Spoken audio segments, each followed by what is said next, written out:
Bienvenue dans notre entretien du jour. Nous parlons aujourd'hui de l'élection à la préfecture de l'arrondissement administratif de Bienne. Il faudra élire un nouveau préfet ou une nouvelle préfète puisqu'il y a deux candidats, un homme et une femme, en lice pour remplacer le préfet sortant Philippe Chetla qui a dû raccourcir son mandat pour cause de santé. Nous allons donc élire ce nouveau préfet le 27 septembre. Nous allons découvrir à présent qui est le candidat Bruno Bianchet. Bonsoir. Bonsoir. On parle de cette élection à la préfecture. C'est un poste, c'est pas vraiment un poste politique, c'est plutôt un poste administratif. Qu'est-ce que c'est en fait que la préfecture ? Quel est le boulot d'un préfet ?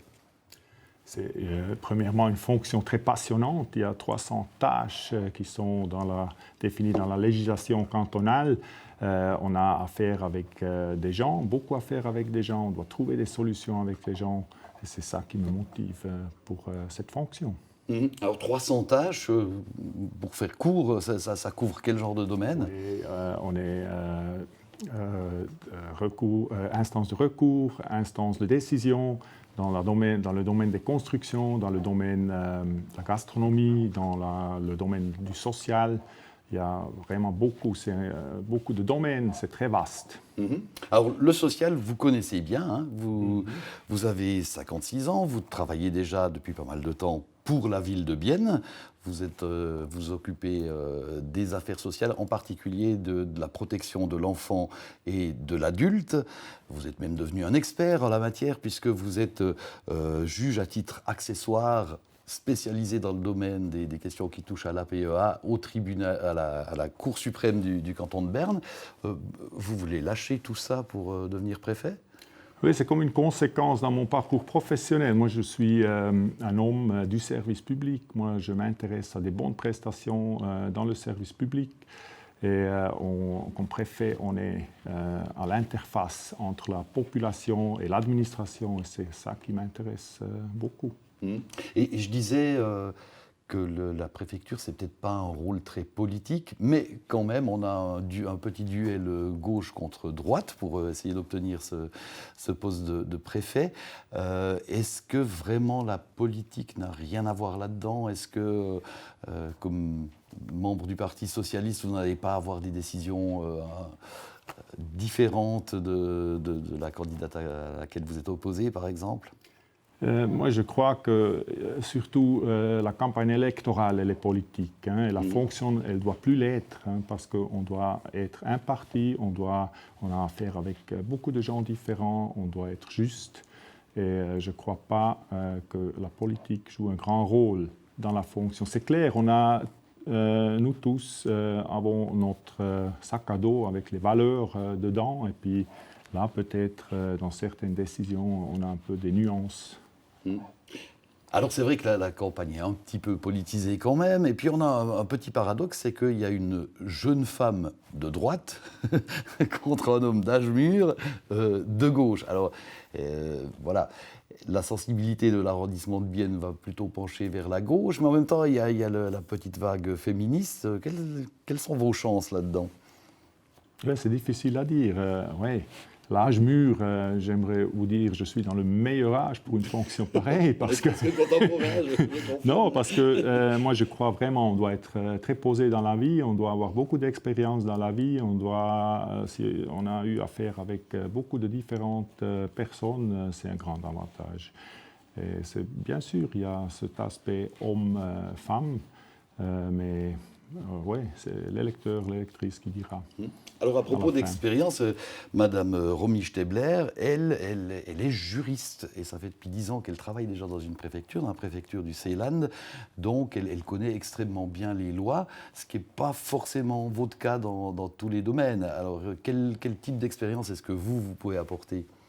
Bon, moi, on a quand même quelques points de référence avec mon travail quotidien. Par exemple, on a le service de succession qui est attaché à mon département.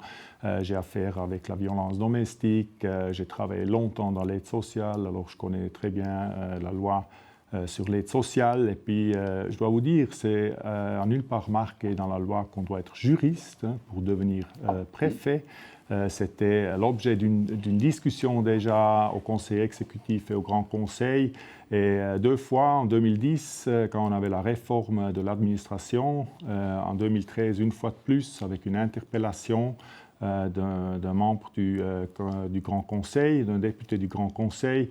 Et les 2 fois, on a pris la décision qu'il ne faut pas être juriste pour exercer cette fonction parce qu'il y a beaucoup d'autres compétences qu'il faut avoir pour justement exercer cette fonction. Et que vous avez toute une équipe de juristes à votre disposition finalement. Absolument. Après, en ce moment, devenir préfet, ça risque d'être un job un peu difficile puisque vous êtes un peu le tampon entre le canton et les communes. Si la crise sanitaire se poursuit, s'il y a des mesures plus ou moins extrêmes qui vont être décidées par le canton, ça passera par vous pour les appliquer dans les communes, vous n'avez pas peur d'avoir beaucoup de travail à cause de ce coronavirus ? Jusqu'à présent, les préfectures n'ont pas joué un grand rôle dans le Covid-19. Mais c'est clair, il faut, dans tous les domaines, prendre des fois des décisions qui ne sont pas populaires. Et puis, oui, mais je suis habitué à ça de mon quotidien. On a beaucoup de situations comme ça. Alors on a l'impression que le préfet, il exécute un peu ce qui doit être fait, mais est-ce que vous avez quand même une marge de manœuvre ? Par exemple, dans l'attribution d'un permis de construire, est-ce que vous pouvez un peu accélérer la procédure ou la ralentir ou est-ce que vous pouvez sortir un petit peu de cette neutralité légale ?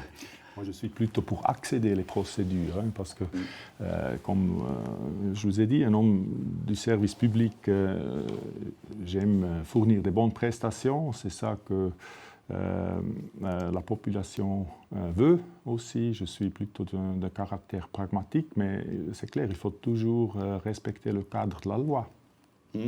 Et puis ça peut arriver qu'un préfet tombe un peu dans le jeu de la politique. Ça a été le cas de la préfète du Jura bernois, Stéphanie Niederhauser, qui, de par ses décisions concernant le fameux vote de Moutier, s'est retrouvée au cœur d'une grande polémique, à tel point que maintenant des députés officiellement la défendent et essayent de préserver le statut de magistrat. Est-ce que ça vous inquiète que vous soyez pris tout à coup dans une histoire politique? Ce ne sera pas la question jurassienne, sûrement, dans l'arrondissement de Bienne.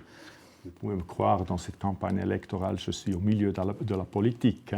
Non, c'est clair, un préfet, il doit prendre des décisions, il doit aussi se mettre devant et défendre ses décisions. J'ai aucun problème avec ça. Et donc, pour votre carrière, ce serait un peu le point d'orgue de devenir préfet? C'est quelque chose dont vous rêviez ou bien c'est juste l'occasion qui se présente maintenant? Oui, c'est un peu les deux. Comme je l'ai dit, c'est une conséquence de mon parcours professionnel parce que je suis à l'interface entre la population et les communes, l'administration. C'est un pas dans ma carrière, c'est absolument clair, un pas que je serai content de le faire. Très bien. Eh bien, on verra si ce pas va vous réussir le 27 septembre à l'issue de ces fameuses élections à Vienne. Merci beaucoup, Bruno Bianchet. Merci. Voilà. Dans 1 heure, vous allez découvrir l'autre candidate, Romy Stebler, dans le talk. Elle aussi voudrait devenir préfète de l'arrondissement de Bienne. À tout à l'heure, donc.